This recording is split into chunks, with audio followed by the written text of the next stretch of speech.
नमस्कार दोस्तों, आइए मेरे यूट्यूब चैनल में आप सभी को स्वागत है। दोस्तों, जय माता दी। भगवान शिव जी और माता रानी आपकी हर मनोकामनाएं पूरी करे। इस कामना के साथ आज का वीडियो हम शुरू करेंगे। दोस्तों, जैसे कि नवरात्रि प्रारंभ है, आप सभी को नवरात्रि की ढेर सारी शुभकामनाएं। दोस्तों, आज इस वीडियो में आपको बतलाने वाले हैं कि राजस्वाला अवसर में हमें कन्याएं पूजन कैसे करना चाहिए।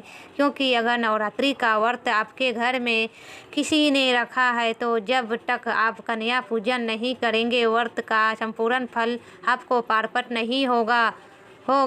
और मान लीजिए मेरी कोई ऐसी माताएं बहनें हैं जो कन्याएं पूजन तो करना चाहिए है, लेकिन वह राजस्व अवस्था में आ गई है, तो पीरियड की अवस्था में कन्या पूजन कैसे करें। कन्याओं का भोजन क्या वह इस अवस्था में बना सकती है? नहीं बना सकती है। साथ ही साथ अथवा इन वगैरह कैसे बनाए, इस अवस्था में अष्टमी नवमी की पूजा कैसे करें, तो आपको आज इस वीडियो में संपूर्ण जानकारी देने वाली हूँ। विस्तार से आपको समझाने वाली हूँ। दोस्तों, वीडियो को पूरा ध्यान से अंत तक देखिएगा। सुनिए, वीडियो पसंद आ जाए तो वीडियो को छोटा सा एक लाइक कर दीजिएगा और अपने ही चैनल को ज़रूर से सब्सक्राइब कर दीजिएगा। दोस्तों, नवरात्रि के 9 दिन माता रानी को समर्पित होते हैं। हम बहुत अच्छे से विधिवत तरीके से माता रानी की पूजा अर्चना करते हैं। पूरे 9 दिनों का व्रत भी रखते हैं। 9 दिनों के व्रत रखने के बाद हम महाअष्टमी और नवमी के दिन कन्या पूजन कराते हैं। किसी घरों में सप्तमी को भी कन्या पूजन कराया जाता है।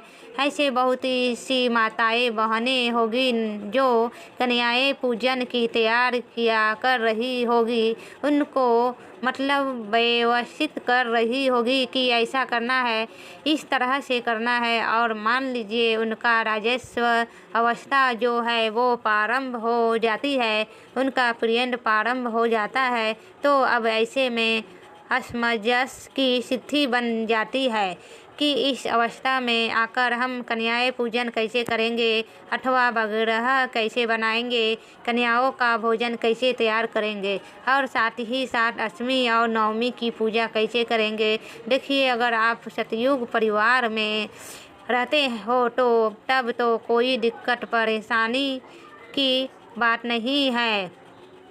घर परिवार का नए संदेश जो है वो आपके कन्या पूजन से लेकर अथवा से लेकर आपकी अष्टमी नवमी की पूजा करने में आपकी पूरी तरह से सहायता कर सकता है। लेकिन आप किसी कारण वर्ष अपने परिवार से दूर रहे हैं, नौकरी के कारण या किसी भी व्यक्तिगत कारण से, तो आप इस अवस्था में क्या करें। घर में अकेले हैं तो आप क्या कर सकते हैं। देखिए, अगर आप कन्या पूजन करना चाहते हैं लेकिन आप परिवार की अवस्था में आ गए हैं, तो पीरियड की अवस्था में आप आने के बाद तो पूजा पाठ से जुड़े हुए कार्यों पूजा पाठ कुछ करना पूरी तरह से निषेध माना गया है।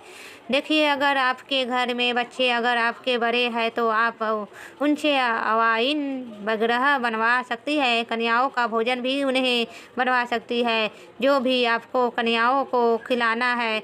और अष्टमी नवमी की पूजा अपने पति और अपने बच्चों के हाथों से करवा सकती है। अब इतना जो है वो कर सकती है। अगर आपके बच्चे बड़े हैं, खाना बनाने भोजन बनाने के योग है तो वो कर सकते हैं। लेकिन अब बात आ जाती है जिनके बच्चे छोटे हैं, वो किचन वगैरह में नहीं जा सकते, कुछ भी भोजन वगैरह नहीं पका सकते हैं और पति देव को भी ज़्यादा कुछ नहीं आता है, तो इस अवस्था में वे क्या करेगी अष्टमी नवमी की पूजा कैसे करेगी, कन्या पूजन कैसे करेगी, या फिर जो है वो कन्याओं का भोजन कैसे बनाएगी। तो देखिए, अगर पति देव जो है आपके भोग प्रसादी बनाने में दिलचस्पी ले रहे हैं, उनसे अगर बन जाता है तो बहुत अच्छी बात है।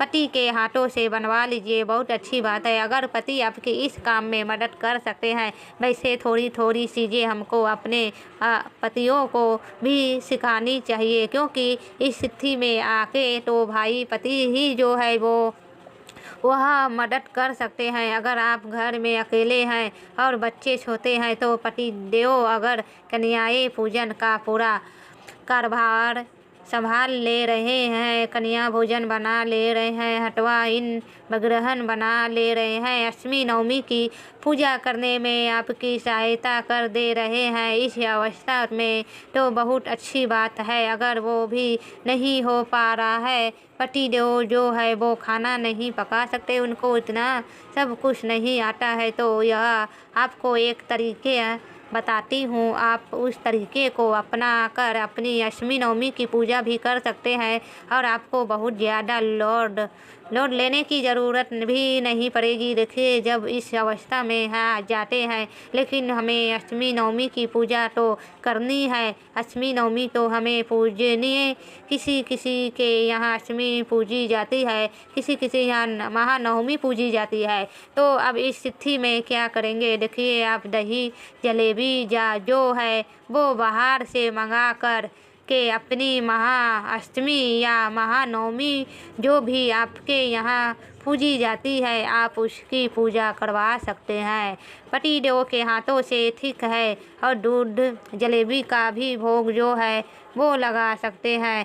साथ ही साथ आप बतासे का भोग लगवा दीजिएगा और 2 जोड़ा फूल वाली लौंग का भोग लगा दीजिएगा और पति के हाथों से जो है अच्छे विधिवत तरीके से होम गंगयारी पूजा पाठ आप सब कुछ करवा दीजिए। अब बात आती है कन्याएं पूजन की, तो देखिए, अगर कन्याएं पूजन भी इसी तरह से आप दही जलेबी या दूध जलेबी खिलाकर करवा सकती है अपने पति के हाथों के द्वारा, तो आप करवा लीजिए। आपको तो देखिए उसमें आपको पति की हेल्प नहीं करनी होगी, क्योंकि कन्याएं जो है वो माता रानी का ही जो है वो स्वरूप मानी जाती है, तो उनकी जो आओ भगवत होती है, उनका जो स्वागत होता है। अगर इतना कार्यभार आपके पति कर सकते हैं तो बहुत अच्छी बात है। आप दूर बैठकर उनको सब कुछ बता दीजिएगा,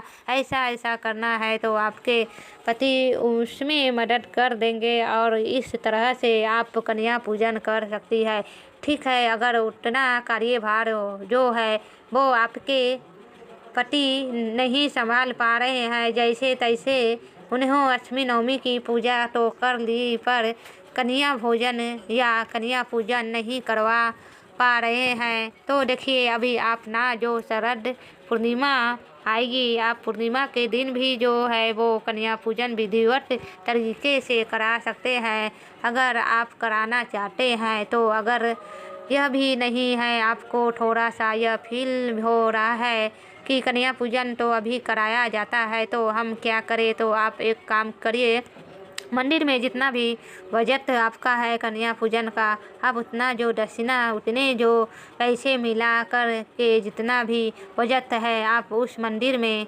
देकर आ जाइए, क्योंकि नवमी वाले दिन तो हर मंदिर में जो है वो भंडारा वगैरह होता है, तो इस तरह से एक सहयोग भी प्रदान हो जाएगा भंडारे के लिए। और आपका जो कन्या पूजन जो रह गया था कि आप अपनी सवेच्छा के अनुसार जितना भी आपके बनता है आप मंदिर में वो दान करके आ सकते हैं। वो जो अपने पैसा दान दिया है वो एक तरह से कन्या पूजन के लिए ही प्रयोग हो जाएगा, क्योंकि जब मंदिर में भंडारा होता है तो सबसे पहले जो भोग प्रसादी बनती है वो माता रानी को चढ़ाई जाती है और उसके बाद कन्याओं को बैठा के जो है वो कन्या भोजन कराया जाता है। उसके बाद जो है वो भंडारा प्रारंभ होता है। तो जितना भी आपका बजट है, जितना भी आपकी सवेच्छा है, अपने सामर्थ्य के हिसाब से पैसा जो है वो आप किसी मंदिर में जो है वो दान कर सकते हैं। वो भी एक प्रकार से कन्या भोजन और कन्या पूजन के लिए वो योग में आ जाएगा। तो आप इस तरह से जो वो कार्य कर सकते हैं। तो यहाँ पर मैंने आपको संपूर्ण जानकारी दे दी है पीरियड की अवस्था में आपको क्या, कैसे, कब करना है। आशा करती हूँ आपको यह छोटा सा वीडियो पसंद आया होगा। अगर पसंद आया दोस्तों वीडियो को छोटा सा एक लाइक कर दीजिए और अपने ही चैनल को ज़रूर से सब्सक्राइब कर लीजिए, बहुत जल्द मिलती हूँ आप सभी के साथ। लाइक शेयर कीजिए। नमस्कार दोस्तों, जय माता दी।